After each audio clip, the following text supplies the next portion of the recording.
Yes, Mr. Gara. And are you Mr. Gara? Yes, ma'am. Counsel, have you received all discovery? Did you review it with your client? Yes. Court will find that the state is in compliance with discovery. Mr. Gara, did you review the application for community supervision with your attorney? Did you understand it? Did you review the true bill of indictment with your attorney? Yes. Counsel, do you waive the reading of the indictment? No. State, are you proceeding on the indictment as presented?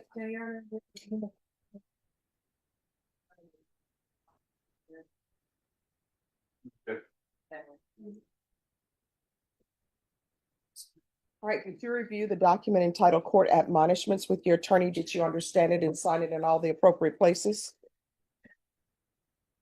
All right. The state is proceeding as a terroristic threat as a Class A misdemeanor. The range of punishment is up to 1 year in the Bexar County Jail and up to a $4,000 fine. Did you understand? If you have a plea with the state, the court does not have to follow your plea. If for any reason the court does not follow your plea and gives you more than you bargained for, the fact that you entered a plea will not be used against you and you will be allowed to withdraw your plea. Did you understand?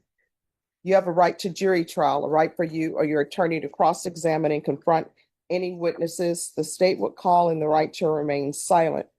Did you understand by entering this plea, you were giving up those rights? And did you intend to give up those rights and enter into a plea in this case? Counsel, has your client been able to provide you with any defenses? Yes, Do you believe he has a rational as well as a factual understanding of the charges against him? he does. Do you believe he's currently competent and was legally sane at the time of the offense? Mr. Gara, has anyone threatened you, coerced you, or placed you in fear to get you to enter this plea? Anyone promised you anything other than the plea? Are you satisfied with the way you've been represented? If you're not a U.S. citizen, by entering into this plea bargain agreement, you could be deported, denied naturalization, and re-entry. Did you understand? Court will find that defendant has knowingly and voluntarily waived his right to jury trial. Did you review the plea bargain page with your attorney? Did you understand it? Yeah. According to the plea bargain agreement, the state is proceeding on the lesser included offense of terroristic threat. The punishment is to be assessed at 1 year in the Bexar County Jail. There's a $1,000 fine. There's no application for deferred adjudication, and the state recommends community supervision. Did you understand that to be your plea? Yes. Defense, is that the plea? It is, Your Honor. State, is that the plea? Yes.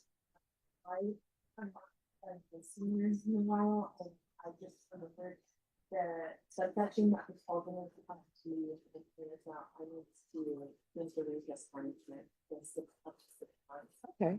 Yeah, that's you. And then as part of the agreement, the underlying needs to changes.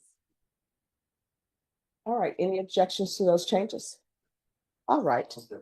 So your range of punishment is anywhere from anywhere from 180 days in the Bexar County Jail, 0 to 180 days, and up to a $2,000 fine. Did you understand? Yes. All right. According to your plea bargain agreement, then punishment is to be assessed at 6 months in the Bexar County Jail. There's a $1,000 fine, and the state recommends community supervision. Did you understand that? Counsel, did you understand that to be the plea? Defense? I'm sorry, state? Yes, Your Honor. All right. Did you review the waiver? Did you review the waiver of appeal paragraph with your attorney? Did you understand it and sign it in both places? By signing that you're waiving your right to appeal, the only items that can be appealed are written pretrial motions that have been filed, heard, and ruled upon by the court. Did you understand? Counsel, have there been any such motions? Outside the agreement, the state is recommending your community supervision be for a term of 2 years. There be a TAP evaluation, 150 hours community service restitution, no contact with Todd Hill, the Terraces at Haven for Hope, and Hostility Management Course. Did you understand? Judge, he does live at Haven for Hope right now. This year's homeless. Well, they're saying that he's not to have any contact at 703 North. I don't go there. I go along the streets. Okay. You won't hurt me. So, do you understand those are recommendations from the state and the court does not have to follow those recommendations? Then to the lesser included, how do you plead? Guilty, not guilty, or no contest? State any evidence. It offers states one at a time. Did you review the waiver and consent to stipulation of testimony and stipulations with your attorney Did you understand it and sign it in all the appropriate places? Again, did you understand you have a right to jury trial, a right for you or your attorney to cross-examine and confront any witnesses the state would call in the right to remain silent? Did you understand it? Did you understand that today the state will be presenting evidence in the form of witnesses' statements and police reports, but most importantly, there'll be no live testimony? Did you understand?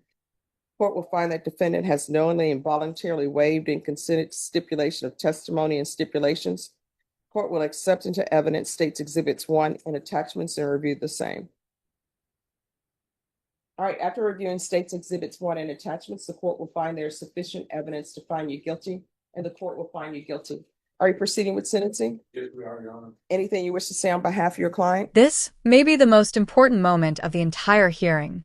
Notice how Judge Boyd keeps returning to the same central issue, not simply the defendant's explanations, but his overall performance while on supervision. Legally, once the court finds probation violations to be true, the focus shifts toward whether continued supervision is appropriate. The defendant is clearly emotional as he discusses personal hardships, including a miscarriage, depression, and fear of returning to court. Those explanations help provide context, but the judge is weighing them against nearly 2 years of missed reporting requirements and additional criminal allegations. That's a difficult balance for any court. Here's the key question. Should personal struggles excuse repeated violations of probation conditions, or does accountability have to remain the court's top priority? That is the tension driving this entire proceeding. With the judge openly questioning whether the defendant is a suitable candidate for probation, the hearing now moves toward the decision that will ultimately determine his Terraces at Haven for Hope, located at 703 North San Marcos. outcome is significant.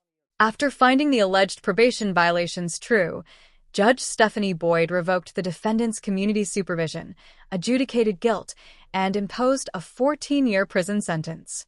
While the state requested an even longer sentence, the court ultimately determined that substantial prison time was warranted based on the defendant's conduct while under supervision. Throughout the hearing, the judge repeatedly emphasized a consistent theme. Probation is an opportunity, and that opportunity carries responsibilities. The court focused heavily on the defendant's failure to report, his new criminal allegations, and his inability to demonstrate meaningful compliance with the conditions previously imposed. This case highlights the serious consequences that can follow when a defendant violates the terms of deferred adjudication. What began as an opportunity to avoid a Do not have the court's permission to appeal. Do you understand? All right, good luck to you, okay? Thank you. All right, remain outside in the hallway. Probation will go over conditions with you, okay? Thank you. All right, thank you. Be seated.